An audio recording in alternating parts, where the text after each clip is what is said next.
Oke, semangat untuk semuanya dan selamat malam. Selamat datang untuk petugas keamanan kita dari Polsek Juwangi. Selamat malam Pak Andi ini katanya. Selamat malam Pak Andi bersama seluruh anggota. Ora ono sing jaluk dilahirke. Ono igune wong tuwa sik lur. Sing koyo ngene. Sing iki bae ya lek ya. Tak tampa apa anane kabeh kahanane. Yen pancen kabeh iki takdire.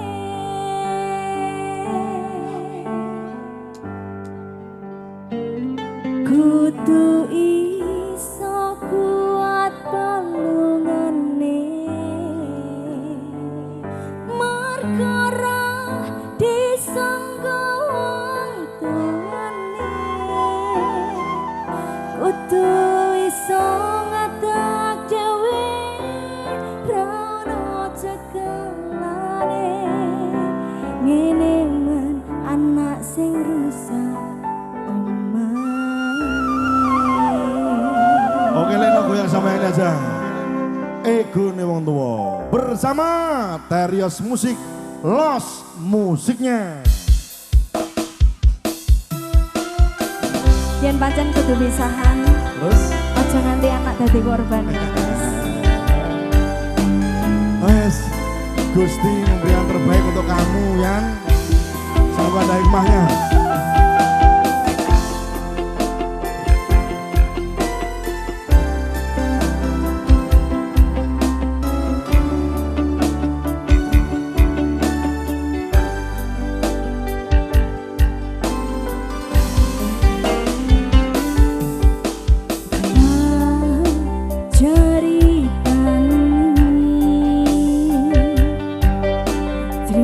Sing paling larani nalika bapak lunga ninggal keluarga nangsa nanging kudu tak terima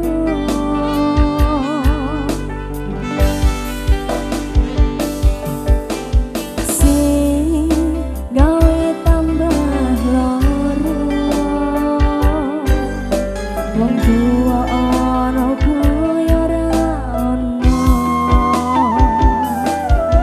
ngendi kasih sayange sing kaya cahyane bapak ibu bingung dhewe-dhewe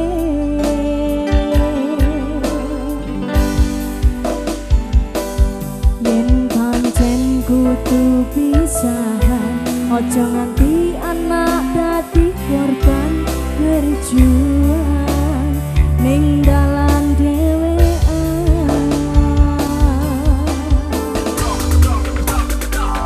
ora ono sing jaluk dilahirke ning keluarga sing kaya ngene tak tampa apa anane kabeh kahanane yen pancen kabeh iki takdire. Ayo, Kudu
kasih untuk malam ini ada Mbak Yanti Damarang. Udah pilihan dengan tembang yang keren. Sama Lekno sama Om siapa?